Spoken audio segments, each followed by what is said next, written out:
AMC is up 5.5%. We bounced off of our resistance level at the 200-day moving average, but I do think by the end of the day, we will break out above this as we are seeing a rotation away from big cap stocks into mid cap stocks, like I was talking about all throughout the past weekend. So this is very encouraging, and there are some things that are happening today that could flood big time investors into AMC stock. But here in this video, we're going to go over all of that information, everything you guys need to know for this intraday update. So hit the like button for me, consider subscribing to the channel, and with that being said, let's get into it. So AMC is approaching 6% positive on the day. We were up over 7% and we bounced off of our 200-day moving average. And this is why moving averages, support resistance levels, as well as the volume are the only three things that matter on a technical basis. This was a lot of resistance last time back in early December. We never really had a clean break above this or a clean close above this, and now we are approaching this yet again, and this is still confirmed to be a major resistance level at $32.46 per share. But why do I think we will break this by the end of the day today, if not tomorrow? Because the whole world is watching Biden's speech. His speech is going to be at 11 a.m. And Psaki said yesterday, this is not a speech about locking down the country. And essentially, that's what a lot of the market has been worried about as Europe, as these other countries are starting to lock down. People are saying, hey, if this happens to us, we're kind of screwed because you can't really give out stimulus the way we did the first time because inflation's too bad. And then you can't just let the hospitals get overrun with short staff. And obviously, it goes without saying, hospitals being overrun, can't let that happen either.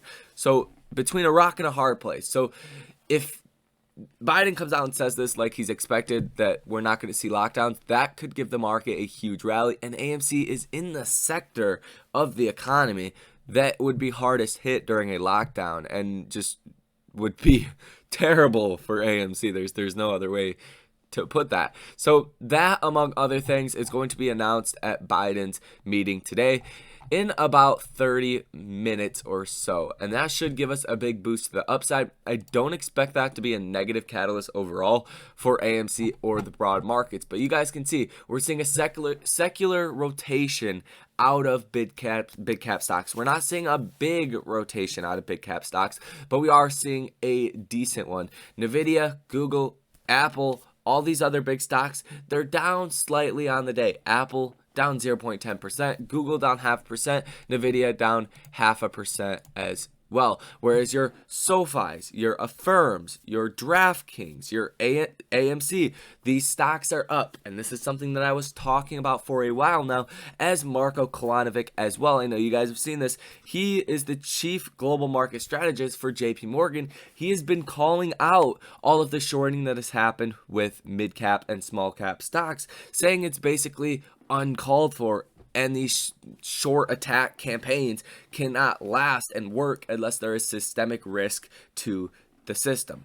And that's not what we're seeing. And that's exactly why we're seeing a secular rotation out of big caps into mid cap stocks. This is certainly not going to force the stubborn shorts to actually cover on their short positions, because this is an egotistical battle, but it's definitely leading us in the right direction. The stock is going up.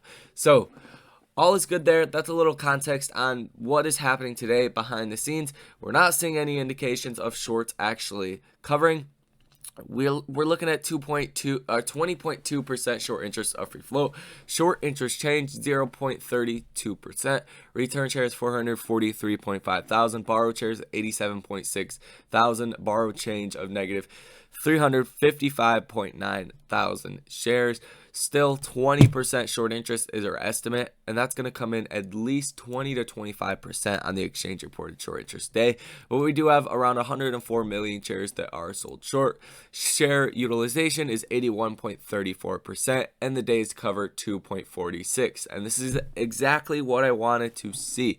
And this is what I said in yesterday's videos. is what I want to see is the days to cover flatten and start to go up a little bit like it is right here. It's very hard for you guys to see this, but we have flattened and we have ticked back up, and the price of AMC has actually went up as well. So hopefully that makes some sense to you guys. If you've been following this channel, that makes some sense to you.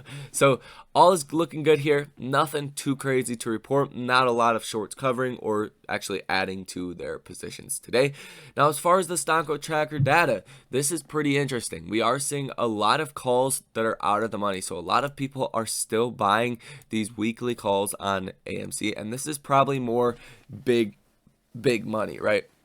As you are seeing just thousands of contracts being bought, 173,000 that are out of the money, 46,000 that are in the money. That's 4.6 million shares that will have to be bought by Thursday, our last day of trading this week.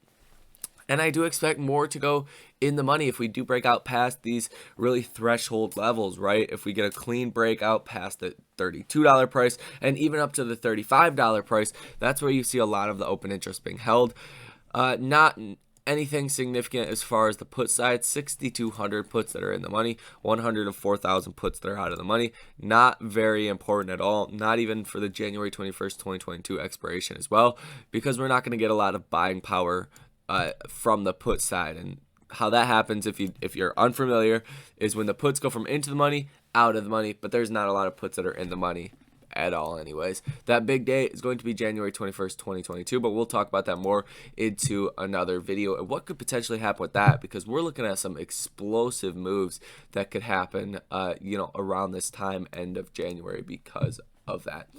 Let's circle back to the technical analysis. Let's dive into this a little bit more, and we are looking at volume of 23 million shares that have traded hands. And I think a lot of people really forget this. You don't want to see a ton of volume until you're in the MOAS, right? Even like what we've seen, right? 144 million for volume. Next day, 66.9 million in volume, 23 million in volume today, but we're up 5%. That's because people are actually holding on to their shares. And that's exactly what we want to see, is low volume but big moves. 23 million in volume for a 5% move to the upside is pretty damn substantial. And the volume doesn't really tell you all too much right now. It's telling you that people are holding on to their stock, but it doesn't tell you that the MOAS is here or anything like that. People want the volume to be a key indicator, and that's not the case. I do want to see the volume low and the price increases be high, right? 23 million shares traded hands, like I said, 5% on the day. That is music to my ears, because once you do start to get 50, 100, 200, 300 million in volume, you're going to see 30, 40, 50% moves in any given day because people are holding on to their stock. Hopefully that did make some level of sense to you guys. As far as potential downside, if Biden's speech comes out and says something crazy, $26.50 per share, that's the level to be watching for. $28 is going to be our support level. I don't know how much that would actually hold up. There is some meat on the bone to come down a little bit. Don't really expect it to happen, but still, it's a possibility. As far as obviously 200-day moving average, that's going to be our resistance level, and then $35 per share. And then the 50-day and the 100-day moving averages will be resistance after that. But if we break out past this, past $37 by the end of this week or even next week or whenever, we're looking at $45, $50, $60 per share. There's not too much actual resistance after that. So very encouraging, very exciting information. Last thing I do want to say and point out here in this video is that AMC just sold more than 7 million tickets last weekend for the Spider-Man movie. To put that into context, if you have not heard, that is more than the whole first quarter of 2021. So we're going to get some crazy numbers that come out on earnings late February, early March, more than likely, and that is going to be very, very encouraging. So hit the like button for me. Consider subscribing to the channel. Let me know in the comment section, what do you guys think about this information? Are you holding on to your stock? Are you buying stock? Are you just excited in general? Hit the like button for me if you are any one of those three things. Consider subscribing to the channel. Like I said, make sure to check out the pinned comment down below, as well as the links down below in the description of this video. Love and appreciate you guys. Thank you for watching this video. I will see you in the next one.